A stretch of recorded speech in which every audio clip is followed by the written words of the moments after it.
So I was a little cut off on the last one. Okay, but anyway, part D, all right, 31. G of x over f of x divided by f of x literally means g over x. So I have, or g over f. So I have 3x squared over 4x minus 9. Now remember, a lot of us made this mistake before. You cannot cancel anything out here. All right, this 4x is partnered with that minus 9. Okay, so there's no canceling out. All right, but my domain, if I set my numerator to equal to 0 and solve, my denominator, all right, x cannot equal 9 over 4.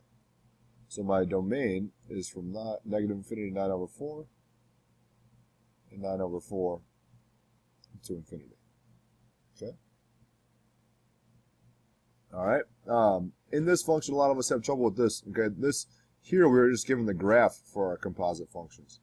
All right, so I have f, or what I believe to be f of 3 plus g of 3. All right, that's literally what that means. So if I look at my function for f, I look at my graph for x, f of x at 3, at x equals 3, f has a value of 3.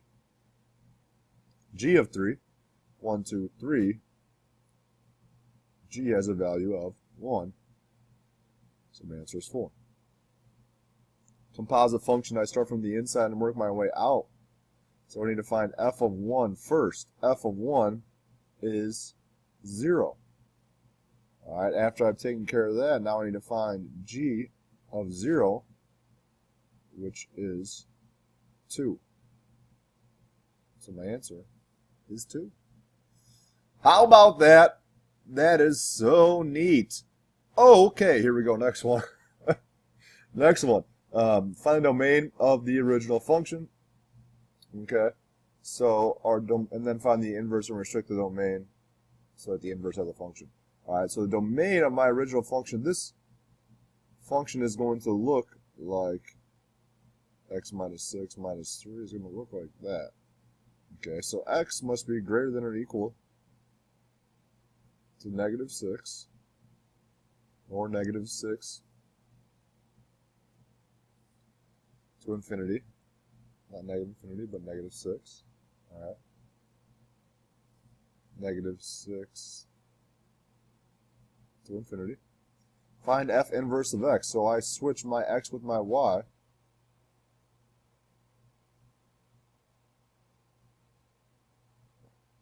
Minus 3. Add the 3 to both sides. X plus 3 equals the square root of y plus 3. Square both sides.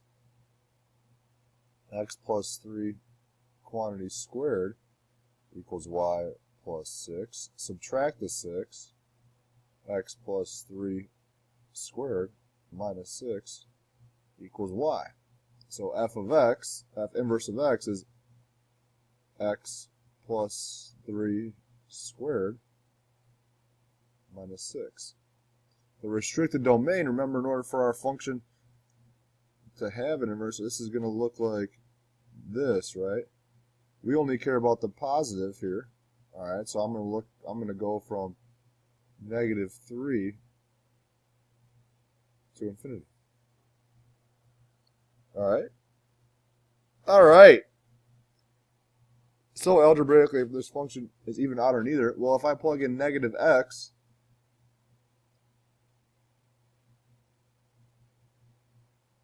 then 4 times negative x quantity squared plus 5 times negative x.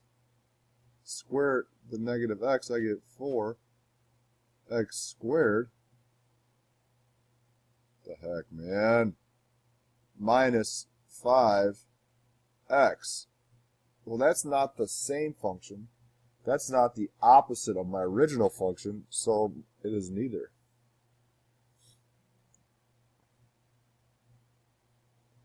After a 35% discount, the price of a new TV after a 35% discount is $292.50. What was the original price? So let x equal original price. So if I have a discount, I have x minus 0.35x equals the price of $292.5.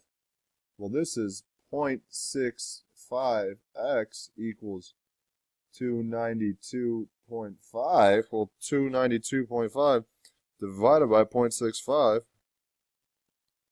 gives you, what is it? $450. There it is. $450. Okay, remember that when we're applying a discount, we are not adding to a price. Okay, when we're applying a discount, we are subtracting. We're taking that discount off. All right, we're taking. It's like as if it is on sale. The TV is on sale, so our final price, original price, should be higher than our discounted price. Okay, so if you're doing a discount problem, make sure if this number is lower than your original, okay, then you have done something wrong. Okay. Here we go. Write a linear function. So remember, this can be written as -2, 17. All right, well, this is my input. 17 is my output. 2 is my input. 7 is my output. All right, so x comma y. So I do y2 minus y1 over x2 minus x1, -10 over 4, which is -5 over 2. Now this can be, there are 3 possible answers for this, for my equation. All right, so I'm going to try to write out all 3. Y minus 17 equals -5 over 2 times x plus 2. All right, so that's point slope form. This is point slope form as well. Y minus 7 equals -5 over 2 times x minus 2. Or y equals -5 over 2x. What is that going to be? That's +5 plus 7 plus 12. All right, all 3 of these will work. Find the equation of a circle has a center of -3, 4, and a point on the circle is 2, -8. Remember, our equation for a circle looks like this, where h and k are my center, and r is the radius. All right, so I'm going to plug in my h and k. So I have x plus 3 squared plus y minus 4 quantity squared equals r squared. I still don't know my radius, so I'm going to use this point on this circle. This is 2 is my x, -8 is my y, to help me find my radius. So I do 2 plus 3 quantity squared, -8 minus 4 squared equals r squared. Well, 2 plus 3 is 5. 5 squared is 25. Plus. -8 minus 4 is -12. -12 squared is 140. Oh my goodness. 4.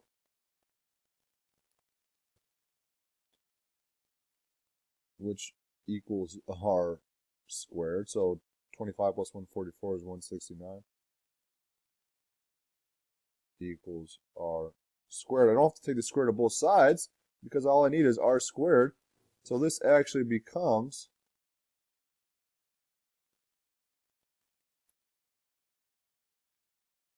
169. There's my equation.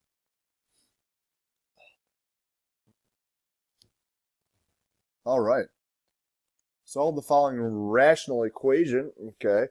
For some people, this is their favorite problem. Oh, good for them. This is one of my favorites too, isn't it? Yeah. Oh, yeah, it is. For sure. This is We are having fun today on this nice, glorious Sunday in December. All right, so to solve the following rational equation, I factor the denominator here to get x plus 4, x minus 4. And I'm going to multiply my entire equation by x plus 4 by my common denominator, x minus 4, over 1. Okay, so I'm going to pause here for a minute, and I'm going to write out what this ends up being. Okay, so I'm going to pause. So after multiplying by the common denominator, we can see what cancels out here. The x plus 4's cancel out my first fraction. Again, some of us are able to skip this step, and that's totally fine. I just want to show what happens. The x minus 4's cancel, and both cancel here.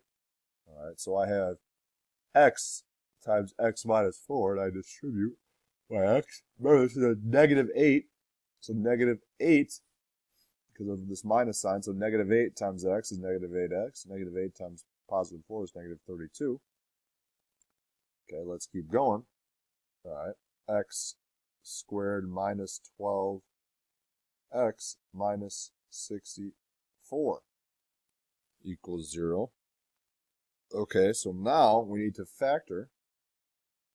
In other words, multiply to negative 64 and add to negative 12, or x minus 16, x plus 4 equals 0.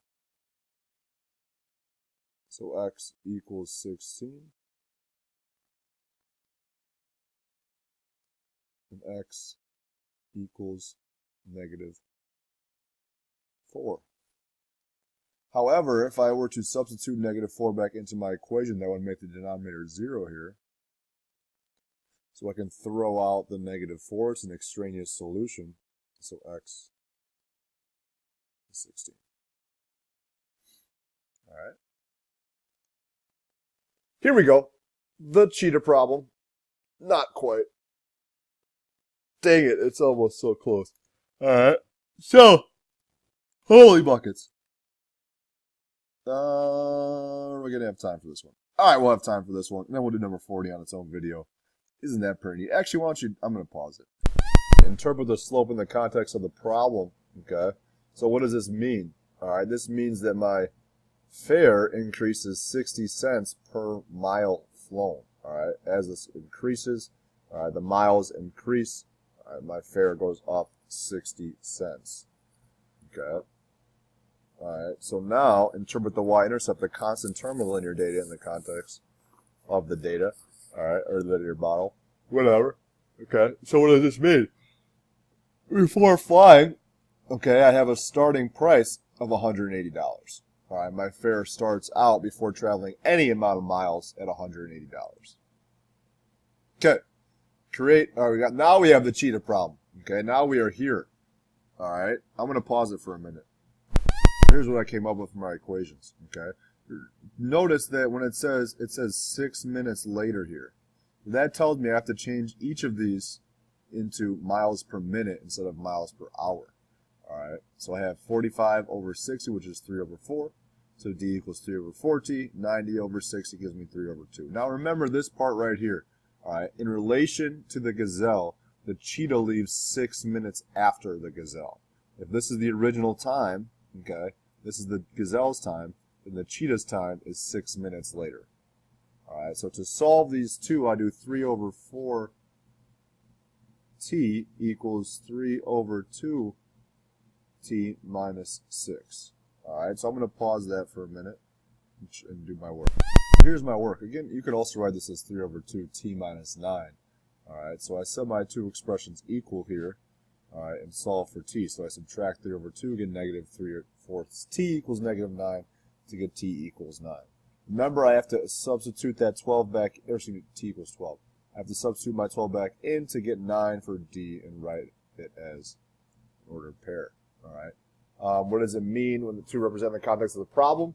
After 12 minutes, after 9 miles. Okay, 12 minutes, 9 miles. You must have these two words in there. All right, happy studying.